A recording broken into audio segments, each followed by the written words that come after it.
Hello, bienvenue sur cette chaîne. On se retrouve aujourd'hui pour faire le Book Freakout Tag. On va un petit peu explorer ce que j'ai lu depuis le début de l'année. Entre deux lectures, mon cœur balance et je n'ai pas du tout envie de vous faire un choix, alors je vais vous présenter les deux. Donc, on a d'un côté 13 de la mer d'Émeraude et Slowfoot. 13 de la mer d'Émeraude, c'est quand même assez connu, Brandon Sanderson, c'est son secret project, c'est ce qu'il a fait il y a quelques années, qu'il a écrit pour sa femme, inspiré de la Princess Bride. J'avais mis un moment à y arriver parce qu'il y avait quelques lectures de Sanderson que je devais rattraper avant et j'aurais moins pu l'apprécier. Mais franchement, ça a été un coup de foudre pour moi, cette lecture. Je m'y attendais pas. Je pensais vraiment passer un bon moment, mais je savais pas trop où j'allais me situer et vraiment, ça a été une explosion. J'ai eu beaucoup de mal à arrêter de le lire et c'est vraiment une histoire qui m'a attrapée au cœur, qui m'a touchée, que ce soit au niveau des personnages, au niveau du world building, au niveau... ça a vraiment mélangé tout ce que j'aime de contes de fées avec cette magie qui est très Sanderson, avec cet univers du Cosmer. Et j'y ai retrouvé tout ce que j'aime dans la fantasy. Donc, grosse pépite. Et deux salles, deux ambiances. On va avoir Slowfoot, qui est à la base une œuvre allemande qui a été traduite en anglais. On l'a pas encore en français et j'espère qu'elle va venir. Et c'est quelque chose que j'ai absolument pas l'habitude de lire puisque c'est un roman historique horreur. On va être dans une colonie de Nouvelle-Angleterre au moment où ils sont en train de s'installer dans le coin.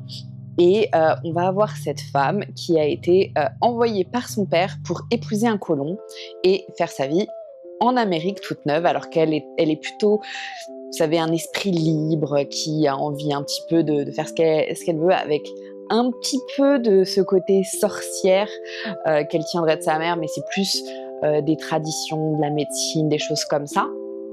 Et donc elle se retrouve dans cette communauté très religieuse où il faut respecter son mari, où il faut baisser la tête. Et c'est vraiment, dès le début, j'ai été outrée par certaines choses. C'est vraiment à la fois féministe, mais très représentatif de l'époque. Et en même temps, les choses, c'est de l'horreur, donc les choses vont pas rester comme ça. Et en fait, on va avoir une bête en fait qui se réveille dans la forêt. Et donc là, on va plus toucher au folklore, donc aux petites personnes, aux petits êtres de la forêt, du folklore.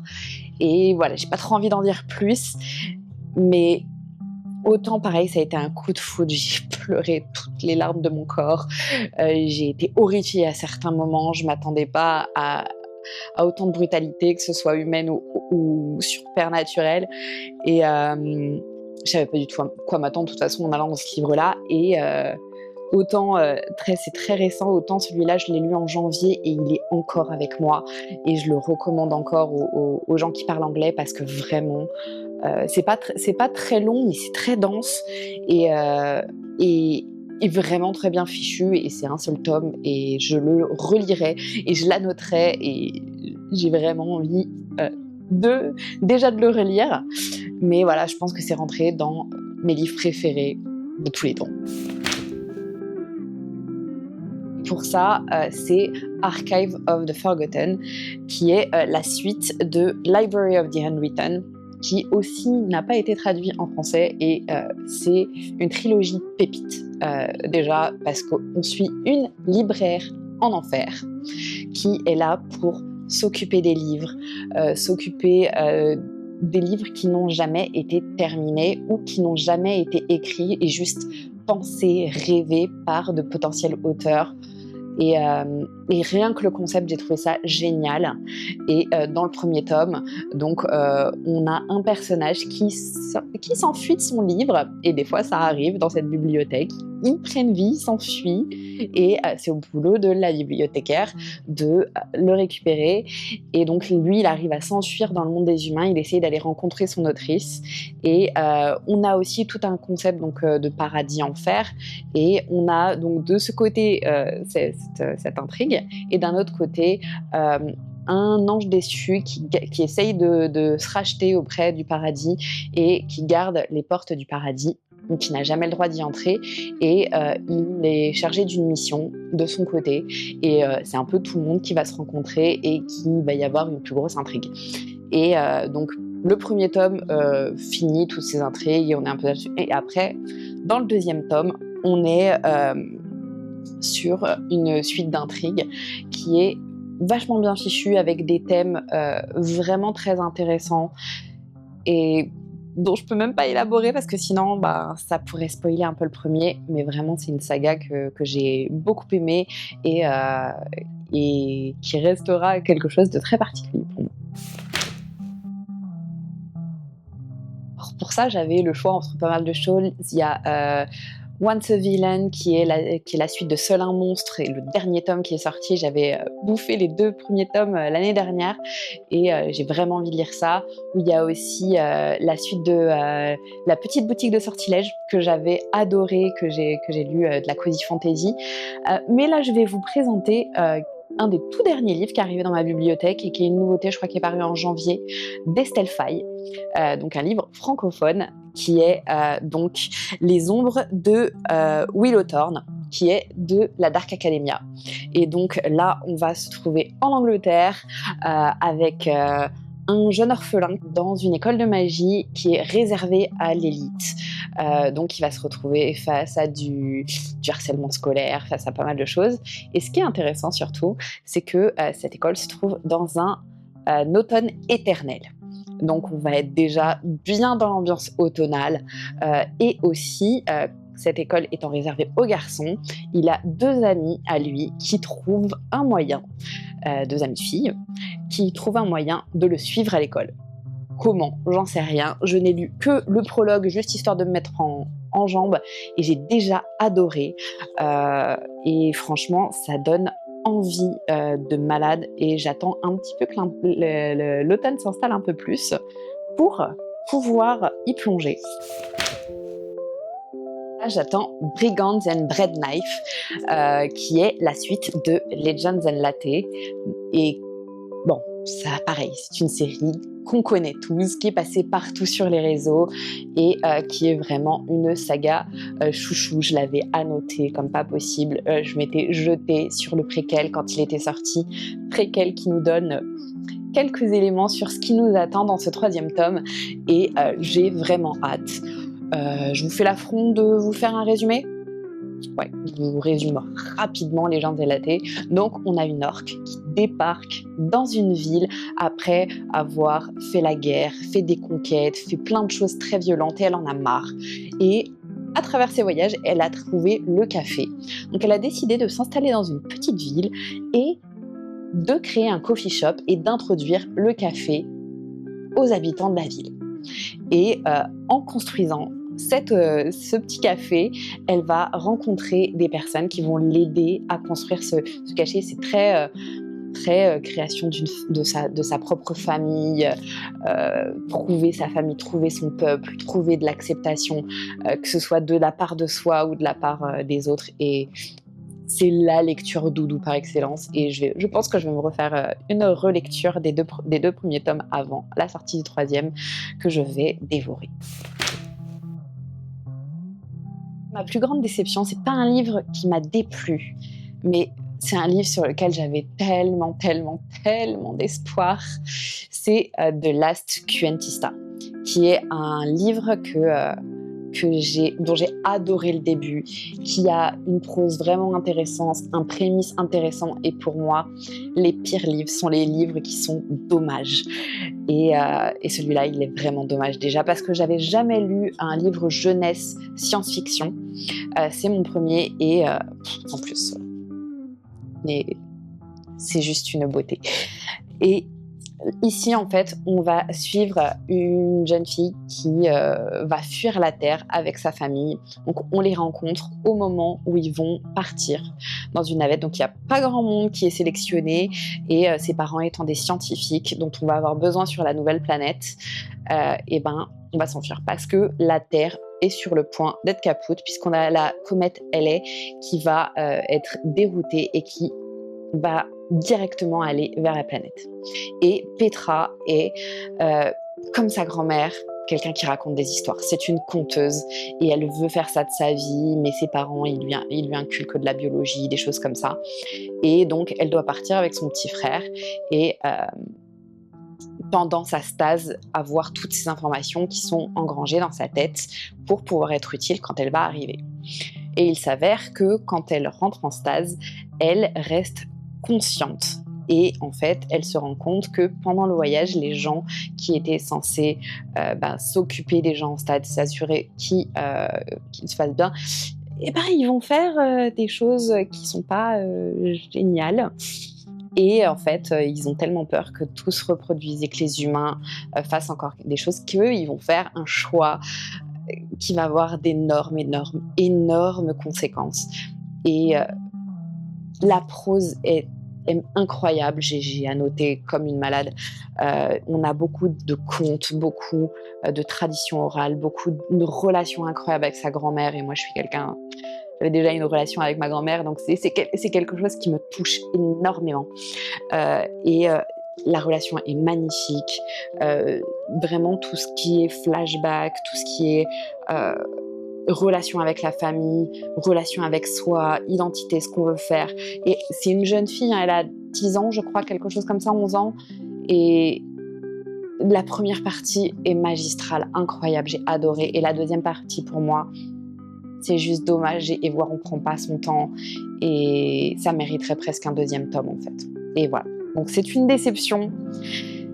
C'est comme ça arrive. Mais il aura quand même sa place pour moi, pour ce qu'il fait qui est génial, mais ça reste ma plus grosse déception.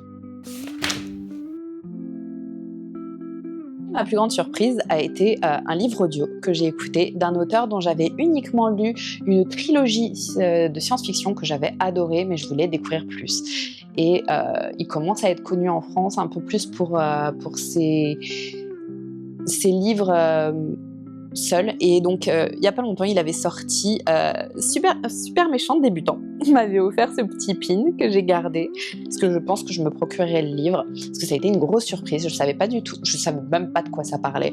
J'ai juste vu la couverture avec un chat qui porte un costume, et j'ai dit super méchant débutant, il y a un chat, on y va. Et en fait, on tombe sur un homme qui est sur le point de tout perdre. Et il y a son oncle qui décède, oncle qui n'a pas eu le droit de voir. Son père étant décédé aussi, il a accès à rien pour pouvoir savoir ce qui se passe, qu'est-ce qu'il en est.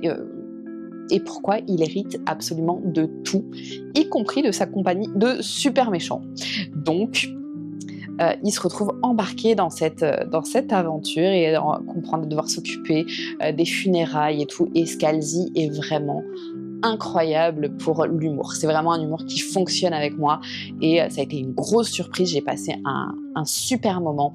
J'ai bien ri. C'est tellement n'importe quoi et en même temps, ça fonctionne. Donc, on va pas s'en priver et j'ai hâte de découvrir encore plus, que ce soit Kaiju Society ou il y a deux, trois autres titres qui me tentent et dès que j'aurai besoin d'un peu d'humour, je sais où aller.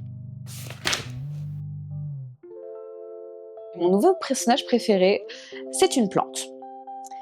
Il s'agit de Kaz, une plante araignée qui parle, qui se déplace, qui fait des choses, qui est sarcastique au possible, qui a un humour incroyable. Alors déjà que j'ai adoré le livre, lui vraiment c'est un personnage qui me reste. En plus moi je suis vraiment... ce genre de personnage fonctionne toujours avec moi, que ce soit M-Bot dans Skyward ou on va avoir... Enfin, dès qu'il y a un animal comme ça, quelque chose de sentient, un petit chat, un petit truc... Oui, en plus les chats, forcément, si ce serait pour moi, mais là...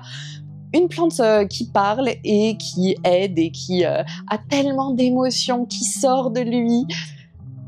J'ai hâte d'avoir la suite, c'est ce que je vous disais tout à l'heure. J'ai hâte d'avoir la suite rien que pour avoir plus de lui. Donc voilà, c'est mon nouveau personnage préféré.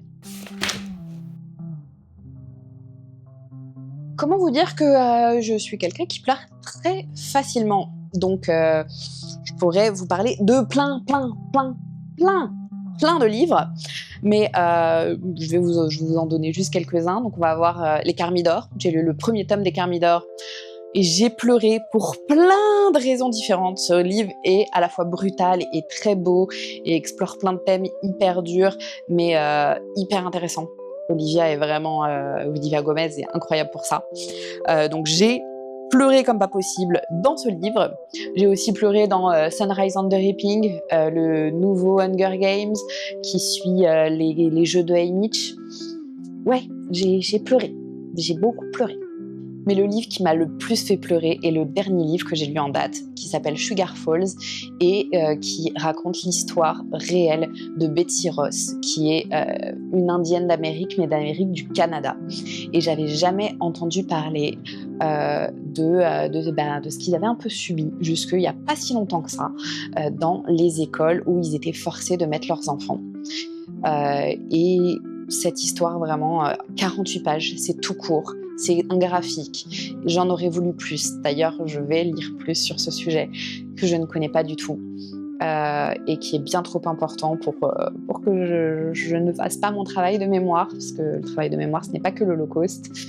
Et voilà, ça m'a vraiment donné envie d'en savoir plus, mais c'est dévastateur. Ce livre, en plus, ayant été écrit pour pouvoir être étudié à l'école, c'est vraiment quelque chose qui introduit au sujet de ces écoles pour les Amérindiens du Canada. Donc voilà, j'ai bien pleuré avec celui-là et j'ai hâte d'en lire plus. Voilà, je pleure beaucoup. Je vous ai parlé de The Spell Shop, de Starter Villain, de Scalzi, donc c'est bien 2 livres dont je viens vous parler qui m'ont rendue pas malheureuse, où j'ai bien ri. Mais je pense aussi à une romance qui m'a fait passer un super moment, qui s'appelle Snowed In at the Cat Café. Donc on se retrouve dans un bar à chat, enfin dans un café à chat, avec un homme qui vient de perdre son chat. Il dit comme ça, c'est pas heureux, mais j'ai trouvé que cette exploration du deuil d'un chat, j'avais jamais vu ça dans un livre et j'avais trouvé ça hyper cool, mais l'ambiance cosy du coffee shop, entouré de chats, il y a plein de chats, des gens qui adorent ça, qui vraiment veulent prendre soin d'eux, tout en prenant soin de leurs clients, avec les relations entre les gens qui sont hyper choux. J'ai vraiment passé un super moment avec ce bouquin. Et il m'a rendue très, très, très heureuse.